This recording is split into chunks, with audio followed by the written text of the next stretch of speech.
ഈ മേജർ രവിയെ ആരും കയറി മേജർ എന്ന് വിളിക്കരുത്. അയാൾ ഒരു ശുദ്ധ തരികിടയാണ്, മേജർ സംഖ്യയാണ്. മേജർ എന്ന പദം ഉപയോഗിക്കണമെങ്കിൽ അത് ഒരു സൈനിക വൃത്തിക്ക്, ഒരു സൈനികനൊക്കെ ചേർന്ന തരത്തിൽ ജീവിക്കുന്ന ഒരാളെ വേണമെങ്കിൽ നമുക്ക് മേജർ എന്ന ബഹുമാനമൊക്കെ കൊടുക്കാം. ഇത് വെറും രവി. നല്ല സംവിധായകനാണോ എന്ന് ചോദിച്ചാൽ അവിടെയാണ്, ആ സംവിധായക മേഖലയിലാണ് ഞാനിപ്പോൾ കടന്ന് കയറാൻ പോകുന്നത്. കർമ്മയോദ്ധ എന്നൊരു സിനിമ മോഹൻലാലിനെ വെച്ച് ഈ രവി, ഫ്രോഡ് രവി ചെയ്തിരുന്നു. ഈ ഫ്രോഡ് എന്താണ് ചെയ്തത്? റജി എന്ന് പറയുന്ന ഒരു ചെറുപ്പക്കാരനോട് പറഞ്ഞു, നമുക്കൊരു സ്ത്രീ പീഡനവും മനുഷ്യക്കടത്തും ഒക്കെ പ്രമേയമായി വരുന്ന ഒരു കഥയും തിരക്കഥയും ഒക്കെ വേണം. റജി എന്ന് പറയുന്ന യുവാവ് കുത്തിയിരുന്ന് എഴുതി. രവിചേട്ടന്റെ പടമല്ലേ, മോഹൻലാലല്ലേ നായകനായെത്തുന്നത്, പടം വിജയിക്കും, തനിക്ക് പേരും പ്രശസ്തിയും ഒക്കെ വരും, പിന്നെ അങ്ങോട്ട് ചാകരയാണെന്നാണ് ഈ റജി കരുതിയത്. റജി കഥയും തിരക്കഥയും ഒക്കെ കൊടുത്തു, പിന്നെ ആളുമില്ല, വിവരവുമില്ല.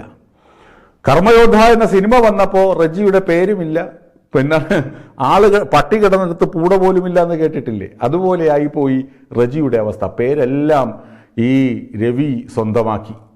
രവിയുടെ പേരിലാണ് സിനിമയുടെ കഥയും തിരക്കഥയും ഒക്കെ. റജി ചുമ്മാതിരുന്നില്ല, റജി പോയി കോടതി കേസ് കൊടുത്തു. അങ്ങനെ 10-12 വർഷക്കാലത്തെ കോടതി വ്യവഹാരത്തിനൊടുവിൽ റജിക്ക് നീതി ലഭിച്ചിരിക്കുകയാണ്.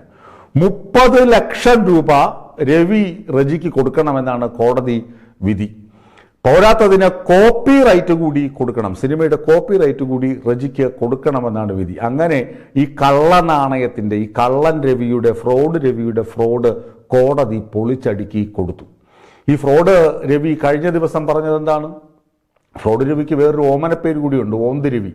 തരം പോലെ നിറം മാറുന്ന വ്യക്തിയാണ്. മേജർ രവി എന്ന് ഞാൻ വിളിക്കുന്നില്ല, കാരണം മേജറാകാനുള്ള യാതൊരു ക്വാളിറ്റിയും അയാളുടെ ജീവിതത്തിൽ നിന്ന് കണ്ടെടുക്കാൻ കഴിയുകയില്ല. പണ്ടപ്പോഴെങ്കിലും സൈന്യത്തിൽ സേവനം അനുഷ്ഠിച്ചിട്ടുണ്ടെങ്കിൽ ആ മാന്യത തീരെ തൊട്ടു തീണ്ടാത്ത പ്രവർത്തനങ്ങളാണ് പിന്നീട് അയാൾ കാട്ടിക്കൂട്ടിയിട്ടുള്ളത്.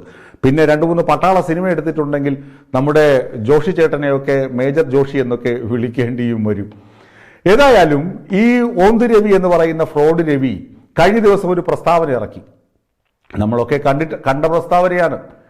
നടൻ ഇന്നസെന്റ് മരിക്കുമ്പോൾ, ഞാൻ എൻ്റെ പശ്ചാത്തലം കൂടി പറയാം. നമ്മുടെ സലീം കുമാർ മരിച്ചു. അദ്ദേഹത്തിൻ്റെ മൃതദേഹം സംസ്കരിക്കുന്ന സമയത്ത് ഓൺലൈൻ മാധ്യമങ്ങളുടെ തിക്കും തിരക്കും കണ്ട് മകൻ ചന്തു ദേഷ്യപ്പെടുന്ന സീനൊക്കെ നമ്മൾ കണ്ടു. അത് മകന്റെ അവകാശമാണ്, മകൻ ദേഷ്യപ്പെട്ടു. അതിനെ ന്യായീകരിക്കാനാണ് പിണറായിക്കിട്ട് ഒരു കുത്തുകുത്തി ഫ്രോഡ് രവി രംഗത്ത് വന്നത്. ഈ ഫ്രോഡ് രവി പറഞ്ഞത് എന്താണ്? നടൻ ഇന്നസെന്റ് മരിക്കുമ്പോൾ മുഖ്യമന്ത്രിയായിരുന്ന പിണറായി വിജയൻ 55 വാഹനങ്ങളുടെ അകമ്പടിയോടെ ഏകദേശം 560 പോലീസുകാരുടെ സുരക്ഷാ വലയത്തോടു കൂടിയാണ് നടൻ ഇന്നസെന്റിനെ ബോഡി കാണാൻ എത്തിയത്, അന്തിമോപചാരം അർപ്പിക്കാൻ എത്തിയത് എന്നാണ് ഫ്രോഡിന്റെ വാദം. ഇത് പൊളിച്ചടുക്കി കൊടുത്തു. മെയിൻ സ്ട്രീം മാധ്യമങ്ങളൊക്കെ 24-ഉം റിപ്പോർട്ടറും ഒക്കെ തലങ്ങും വിലങ്ങും മേജർ രവിയുടെ മണ്ടക്കിട്ട് അടിക്കുന്നത് ഉണ്ടായിരുന്നു. ആ വിഷ്വലൊക്കെ നമ്മളും കണ്ടിട്ടുണ്ട്, നമുക്കും നമ്മുടെ സ്ക്രീനിലും കാണാം. അപ്പോൾ ഇന്നസെന്റിനെ കാണാൻ വന്നപ്പോൾ പിണറായി വിജയൻ ഒരൊറ്റ കാറിലാണ് വന്നത്.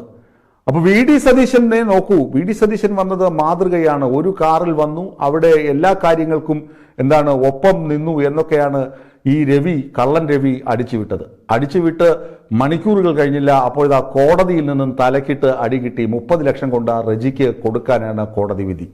ഈ മേജർ രവി എന്ന നാമധേയത്തിൽ അറിയപ്പെടുന്ന ഫ്രോഡ് രവിയെ ഇനിയെങ്കിലും മലയാളികൾ മേജർ രവി എന്ന് വിളിക്കരുത്. ഇന്ത്യൻ സൈന്യത്തിന്, ആത്മാഭിമാനമുള്ള ഇന്ത്യക്കാർക്കും ഇന്ത്യൻ സൈനികർക്കും ഇയാൾ ഒരു നാണക്കേടാണ് എന്ന് പറയാതിരിക്കാൻ നിവർത്തിയില്ല.